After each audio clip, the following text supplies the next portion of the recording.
చిత్తూరు జిల్లా కుప్పం నియోజకవర్గం నుంచి రామకుప్పం మండలానికి చెందిన ఎంపీటీసీలు, సత్యసాయి జిల్లా పెనుగొండ నియోజకవర్గం నుంచి రొద్దం మండలానికి చెందిన ఎంపీటీసీలు,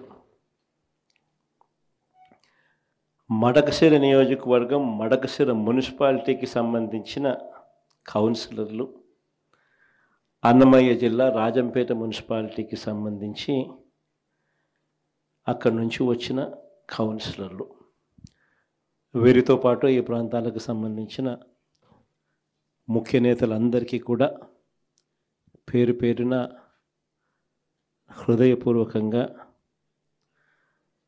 నమస్కారాలు తెలియజేస్తా ఉన్నాను. ఈరోజు మీరంతా కూడా తెగువ చూపించిన పరిస్థితుల మధ్య మిమ్మల్ని అందరినీ అభినందిస్తూ మీ అందరితో కూడా కాసేపు గడిపే కార్యక్రమం చేస్తూ ఉన్నాం. నిజంగా ఈరోజు రాష్ట్రంలో ఉన్న పరిస్థితులు ఎలా ఉన్నాయి అన్నది బహుశా నాకన్నా కూడా మీకే బాగా తెలుసు. రాష్ట్రంలో ఈరోజు విలువలు లేని, విశ్వసనీయత లేని, ప్రజాస్వామ్యాన్ని ఖూనీ చేస్తూ ఉన్న పరిస్థితుల మధ్య రాజకీయాలు జరుగుతూ ఉన్నాయి. ఇలాంటి చెడిపోయిన ఈ రాజకీయ వ్యవస్థలో తులసి ముక్కల్లా ఎంపీటీసీలమైన, జెడ్పీటీసీలమైన, కౌన్సిలర్లమైన అయ్యా చంద్రబాబు మమ్మల్ని చూసి నేర్చుకో రాజకీయాలు ఎలా చేయాలి అని చెప్పి తెగువ చూపించి రాజకీయాలకు అర్థం చెప్పి గట్టిగా నిలబడిన మీ అందరికీ కూడా మీ జగన్ హ్యాట్స్ ఆఫ్ చెప్తూ సెల్యూట్ చేస్తా ఉన్నాం. కారణం ఏమిటంటే రాజకీయాలలో ఉన్నప్పుడు విలువలు ఉండాలి. రాజకీయాల్లో ఉన్నప్పుడు విశ్వసనీయత అన్న పదానికి అర్థం తెలిసి ఉండాలి. ఈ రెండింటికి కూడా అర్థం తెలియని వ్యక్తి ఎవరైనా ఈ రాష్ట్రంలో ఉన్నారు అని అంటే అన్ఫార్చునేట్గా అది ఈ రాష్ట్ర ముఖ్యమంత్రి అని చెప్పడానికి నిజంగా ఈ రాష్ట్ర పౌరుడిగా నేను తలదించుకోవాల్సిన పరిస్థితి. అంతగా దిగజార్చినడు ఈ పెద్ద మనిషి రాజకీయాలను. ఈరోజు రాజకీయాలలో ఇటువంటి దారుణమైన పరిస్థితులు కూడా చూడాల్సి వస్తుందని నేను ఎప్పుడు అనుకోలే. ఎందుకు ఈ మాట చెప్తా ఉన్నాను అని అంటే, ఒకసారి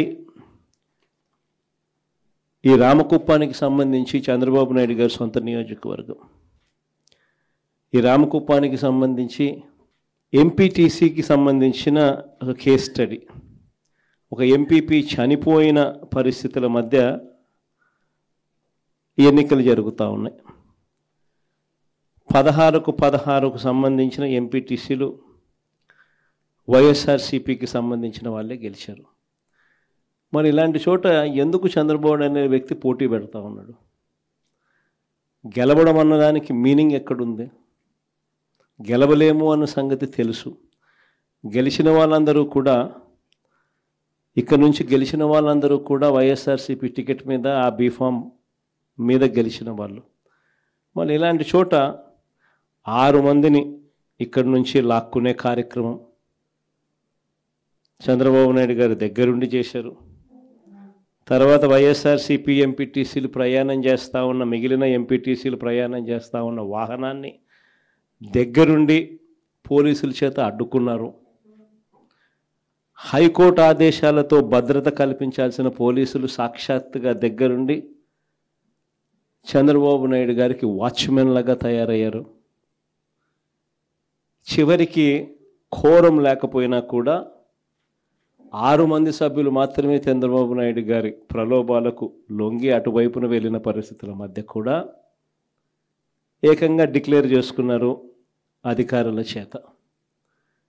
ఇలాంటి రాజకీయ వ్యవస్థతో మనం పోటీ చేస్తూ ఉన్నాం.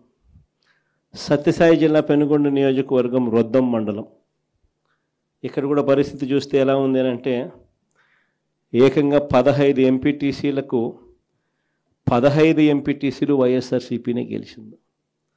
మళ్ళీ ఇక్కడ పోటీ పెట్టే పరిస్థితి మామూలుగా ఎవరు చేయకూడదు. ఇక్కడ కూడా ఎంపీపీ చనిపోయిన పరిస్థితుల మధ్య ఇక్కడ ఎంపీపీని ఎన్నుకునే ఉప ఎన్నిక జరుగుతూ ఉంది. ఇక్కడ కూడా తారుమారు చేయడానికి చాలా కష్టపడ్డాడు.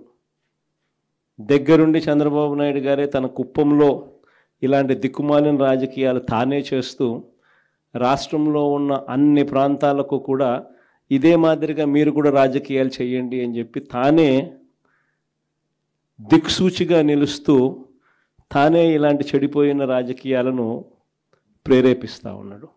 సత్యసాయి జిల్లా మడకశిర మున్సిపాలిటీ 20 మంది ఇక్కడ నుంచి కౌన్సిలర్లు, వైఎస్ఆర్సీపీకి సంబంధించి 15 మంది గెలిచారు. చంద్రబాబు నాయుడు గారికి సంబంధించి 5 మంది మాత్రమే గెలిచారు. పాపం ఎస్సీ కాన్స్టిట్యున్సీ లక్కప్ప లాంటి పాపం ఒక చిన్న కార్యకర్త అక్కడ నుంచి మన పార్టీ తరఫున ఎమ్మెల్యేగా నేను ఎస్సీ కాన్స్టిట్యున్సీ ఇలాంటి చోట కూడా ప్రలోభాలు పెట్టి ఆ కౌన్సిలర్లను లాగాలి అని చెప్పి విశ్వ ప్రయత్నం చేస్తూ ఉన్నాడు అని అంటే రాష్ట్ర చరిత్రలో ఎవడు ఉండడు ముఖ్యమంత్రి స్థానంలో. అయినా కూడా ఆ 15 మందిలో కూడా చాలామంది గట్టిగా నిలబడిన పరిస్థితులు, కొంతమందిని మాత్రం ప్రలోభాలకు అటువైపున వెళ్ళిన పరిస్థితుల మధ్య చూస్తూ ఉన్నాం. అన్నమయ్య జిల్లా రాజంపేట ఈ మున్సిపాలిటీ అయితే 29 మంది కౌన్సిలర్లకు గాను 24 కౌన్సిలర్లు వైఎస్ఆర్సీపీ టికెట్ మీద గెలిచిన వాళ్ళు. మరి 29లో 24 మంది వైఎస్ఆర్సీపీ టికెట్ మీద గెలిచిన పరిస్థితులు ఉన్నప్పుడు తెలుగుదేశం పార్టీకి సంబంధించి కేవలం 4 మాత్రమే గెలిచిన పరిస్థితులు రాజంపేటలో ఉన్నప్పుడు ఒకడు ఇండిపెండెంట్గా గెలిచారు.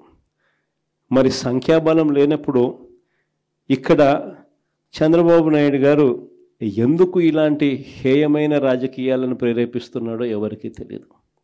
కానీ ఇక్కడ కూడా ఎంత కష్టపడినా కూడా ఒకడంటే ఒకడు కూడా పోని పరిస్థితిలో కూడా ఇక్కడ కూడా మన వాళ్ళు చాలా గట్టిగా కూడా నిలబడతా ఉన్నారు అని అంటే నిజంగా గొప్ప సంగతి. ఇక్కడ అందరికీ కూడా అభినందించాల్సిన అవసరం ఉంది. ఎందుకు ఈ విషయాలన్నీ చెప్తా ఉన్నానంటే నాయకుడు అనేవాడు ఎలా ఉండాలి అనేదానికి నిదర్శనం.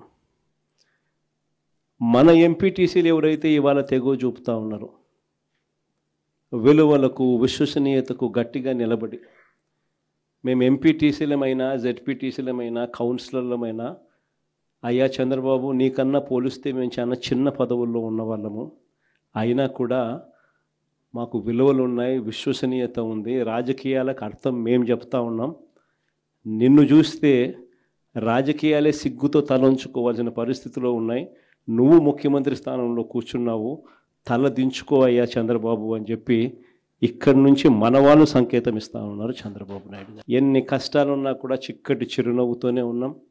చిక్కటి చిరునవ్వుతోనే ప్రజలకు చెప్పిన ప్రకారం మేనిఫెస్టోలో ఏదైతే మాట చెప్పామో ఆ చెప్పిన ప్రతి మాట కోవిడ్ లాంటి కష్టాలున్నా కూడా మీ జగన్ ఏ రోజు కూడా బటన్ నొక్కడంలో ఏ రోజు కూడా వెనకడుగు వేయలేదు.